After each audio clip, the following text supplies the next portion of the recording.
24 फरवरी 2022 को Russia Ukraine war start होती है और इन सारे कंट्रीज ने मिलकर रशिया पर सैंक्शन लगा दिए थे। वो रशियन इकोनॉमी को मिट्टी में मिलाना चाहते थे। ब्रिटेन ने तो यहाँ तक कह दिया था कि इन सारे सैंक्शन से वो रशियन इकोनॉमी को डार्क एज में धकेल देंगे। लेकिन कहानी का सबसे बड़ा ट्विस्ट तो देखो, इकोनॉमी डार्क एज तो दूर की बात, रशिया इकोनॉमी में तो इस वॉर की वजह से गोल्डन एज आ चुका है। लेकिन वहीं पर दूसरे साइड में आज वेस्टर्न कंट्रीज का क्या हाल है। पूरे यूरोप में इन्फ्लेशन आ चुका है। ब्रिटेन, जर्मनी, इटली, इन सारे वेस्टर्न पावर्स में तो जगह जगह प्रोटेस्ट और भूखमरी छाई हुई है। सब सवाल यहाँ पर ये उठता है कि रशिया ने यह मास्टर स्ट्रोक आखिर खेला कैसे। एक जंग जो उसे बर्बाद करने के लिए शुरू की गई थी, उसे रशिया ने ही अपने दुश्मनों को कैसे बर्बाद कर दिया। Yes, this war is scripted by USA and Europe, जिसने यूक्रेन को सिर्फ एक प्यादे की तरह इस्तेमाल किया था कुर्बान होने के लिए। On the other hand Russia तो खुद यह जंग लड़ना भी नहीं चाहता था। बहुत ही कम लोग ये जानते हैं कि रशिया और यूक्रेन काफी गहरे दोस्त हुआ करते थे। 2013 तक दोनों देश एक दूसरे को भाई बुलाते थे। लेकिन यूरोप और यूएसए ने सिर्फ और सिर्फ अपने बेस्ट इंटरेस्ट के लिए दोनों भाइयों को सौतेला भाई बना दिया। टू द एक्सटेंट कि यूरोप में तो यूक्रेन में एक पॉलिटिकल को भी करवाया और उसी के सहारे यूक्रेन के भीतर अपनी एक पपेट गवर्नमेंट को भी स्टेबलाइज कर दी थी। लेकिन लिटरली मेरे हिसाब से रशिया यूक्रेन वॉर पूरी दुनिया का सबसे मिसअंडरस्टूड वॉर बन चुका है। किस हद तक ये scripted by the USA and UK और असली रियलिटी कैसे उससे कोसों दूर है, तो आज मैं एग्जैक्टली यही आपके सामने रखने वाला हूँ। So let's begin. वो शुरू होते यूरोपियन कंट्रीज और यूएसए ने तो रशिया पर फ्यूल और इकोनॉमिक सैंक्शन लगा दिए। इन्होंने रशियन इकोनॉमी को कोलैप्स करने के लिए रशिया को स्विफ्ट पेमेंट सिस्टम से भी बाहर निकाल दिया। We commit to ensuring that a certain number of Russian banks are removed from SWIFT. मतलब उन्होंने रशिया पर डॉलर यूज करने पर भी बैन लगा दिया था। लेकिन ऑन द अदर हैंड जिन भी कंट्रीज ने उस पर सेंक्शन लगाए ना, आज उनकी हालत बकाए में काफी खराब हो चुकी है। लेकिन it doesn't stop over here कि आखिर यूएसए और यूके ने यूक्रेन को वॉर में धकेला क्यों, उनका इससे क्या फायदा था। वेल, यूएसए को मैं भी समझ सकते हैं, नेटो का मेंबर है इसलिए जंग में घुस गया होगा या फिर वेपन बेचने के बहाने से। लेकिन यूरोप को इससे क्या फायदा होता, तो वेल उसको जो फायदा उठाना था ना, वो ऑलरेडी उसने उठा लिया। मैंने जैसा कहा, रशिया कभी भी यह वॉर लड़ना नहीं चाहता था और यूक्रेन तो बस एक पपेट है। और फिर आप भी जानते हो कि रशिया और यूक्रेन के बीच एक टाइम पर काफी गहरी दोस्ती थी। इतनी गहरी कि आज इस क्रीमिया रीजन को कब्जा करने के लिए रशिया को क्रिटिसाइज किया जाता है ना, वो क्रीमिया रीजन रशिया ने 1954 में यूक्रेन को गिफ्ट कर दिया था। यह क्रीमिया रशिया का ही पार्ट था, पर दोस्ती की निशानी के तौर पर रशिया ने यूक्रेन को गिफ्ट कर दिया था और यूक्रेन भी रशिया पर उतना ही भरोसा करता था। जब न्यूक्लियर वेपन ट्रीटी के अंदर यूक्रेन को उसके न्यूक्लियर वेपन सरेंडर करने को कहा गया ना, तब यूक्रेन ने भी अपने वेपन रशिया को ही सौंपे थे। तो फिर आज इन दोनों में इतनी दुश्मनी कैसे हो गई, तो वेल यह जानने के लिए ना थोड़ा सा बैकग्राउंड समझते हैं। तब रशिया और यूक्रेन भी अलग हुए थे, लेकिन इस बंटवारे में कई रशियन स्पीकिंग लोगों को यूक्रेन में ही रहना पड़ा था और इसीलिए यूक्रेन अलग होने के बाद भी वहाँ पर प्रो रशियन सेंटीमेंट्स स्ट्रॉन्ग थे, जिस वजह से 1991 में अलग होने के बाद भी रशिया यूक्रेन को एक बड़े भाई जैसा इन्फ्लुएंस करता था। लेकिन धीरे धीरे जैसे टाइम बीतता गया, यूक्रेन के वेस्टर्न पार्ट में रशिया का इन्फ्लुएंस कम होता चला गया, क्योंकि वहाँ पर वेस्टर्न कंट्रीज अपना इन्फ्लुएंस जो है वो बढ़ाना चालू कर दिया। लेकिन अभी भी उनके ईस्टर्न पार्ट में रशियन का ही स्ट्रॉन्ग होल्ड था, क्योंकि इस एरिया में रशियन स्पीकिंग पॉपुलेशन ज्यादा थी। तो 2014 तक भी रशिया और यूक्रेन के रिश्ते काफी अच्छे ही थे। लेकिन 2014 में इनके रिलेशंस में एक ऐसा नया मोड़ आया जिसने यूक्रेन को हमेशा के लिए रशिया का दुश्मन बना दिया। नहीं, मैं क्रीमिया इन्वेजन की बात नहीं कर रहा हूँ, एक पॉलिटिकल टर्मिनल जिसने एक्चुअली में इनके रिश्ते खराब किए। तो साल 2013 में वेस्ट ने यूक्रेन को यूरोपियन यूनियन के साथ एक फ्री ट्रेड एग्रीमेंट साइन करने का न्योता दिया। अब इस एग्रीमेंट के साइन होने से यूरोप को दो फायदे थे।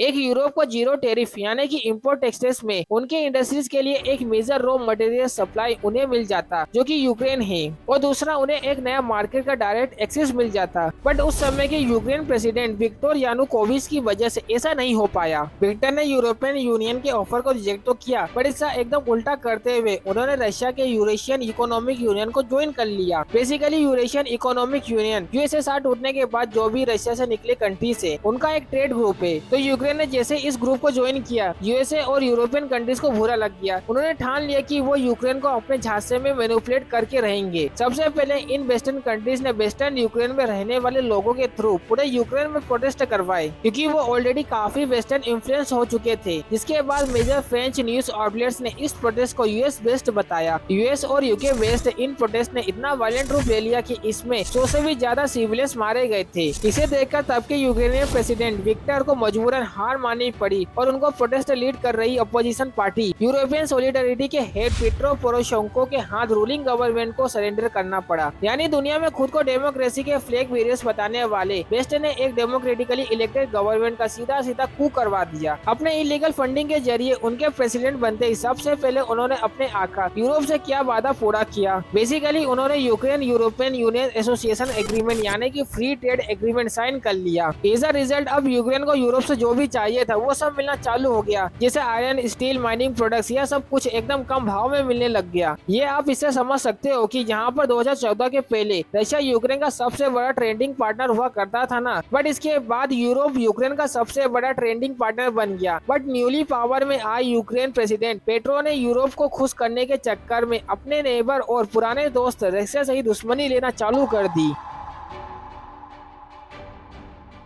पहला डिस्प्यूट जो चालू हुआ ना वो इस मैप में दिखने वाली रशियन गैस पाइपलाइन से, जो यूक्रेन से होते हुए यूरोप जाती है और रशिया इस पाइपलाइन का रेंट पे करता था। इनफैक्ट पिछले 2 सालों से कंट्रीज के बीच वॉर होने के बाद भी रशिया सालाना 1 से $2.5 बिलियन का एनुअल रेंट यूक्रेन को पे कर रहा है। उनके प्रेसिडेंट ने तो इस रेंट को बढ़ा भी दिया था, बट पावर में आने के बाद उन्होंने यह भी डिमांड करना शुरू कर दिया कि यूक्रेन को इस पाइपलाइन का 51% ओनरशिप दे दो। तो इसके जवाब में रशिया ने यूक्रेन को उधार दिए नेचुरल गैस के बिल चुकाने को दिया और इस पॉइंट में दोनों देशों के रिलेशनशिप्स खट्टे होने लग गए। लेकिन रशिया यूक्रेन के रिलेशंस में फाइनल ब्लो आया 9 जुलाई 2016 को, जब नेटो और यूक्रेन ने मिलकर एक कॉम्प्रिहेंसिव असिस्टेंट पैकेज साइन किया। अब यह तो सिर्फ एक नाम के लिए असिस्टेंट पैकेज था, क्योंकि अगर आप खुद व्हाइट हाउस के वेबसाइट पर देखोगे ना तो इस पैकेज के नाम पर यूक्रेन के लिए $335 बिलियन के पेपर्स दिए गए थे। अब नेटो क्या है और रशिया उससे क्यों चिढ़ता है, ये आज एक ना 6ठी क्लास का बच्चा भी बता देगा। यह 30 कंट्री का यूएस लैंड मिलिट्री ग्रुप है। यूक्रेन को नेटो में ऐड करके रशिया के आसपास अपनी प्रेजेंस बढ़ाना चाहता है, उसे कंटेक्ट एंड कंट्रोल करना चाहता है और इसीलिए वो यूक्रेन को एड दे रहा था। बेसिकली आप इस मैप को देखकर समझ सकते हो कि कैसे नेटो फोर्स के यहाँ पर आते ही रशिया का इतना बड़ा लैंड बॉर्डर्स डायरेक्टली एक्सपोज हो जाता है। अब ऐसे में रशिया ने ओपनली कई बार यूक्रेन के साथ साथ डायरेक्टली ये भी रिक्वेस्ट की थी कि वो यूक्रेन को नेटो में इंक्लूड ना करे, बट वेस्ट नहीं माना। नेटो ने इसके बावजूद यूक्रेन को ग्रुप ज्वाइन करने का ऑफर दे दिया। लेकिन फिर ये सवाल आता है कि आखिर यूक्रेन खुद के पैरों पर कुल्हाड़ी क्यों मार रहा है, वही जंग के लिए राजी कैसे होगा? वेल एक सिंपल से टीवी सीरीज की वजह से, और मैं बिल्कुल भी मजाक नहीं कर रहा हूँ। यूरोपियन यूनियन और यूएसए ने तो यूक्रेन को सिर्फ एक जंग के दरवाजे तक ले जाकर छोड़ा था, एक टिपिंग पॉइंट तक लेकर गए थे, बट यूक्रेन की एक टीवी सीरीज ने यूक्रेन को सीधा जंग लड़ने पर उतार दिया।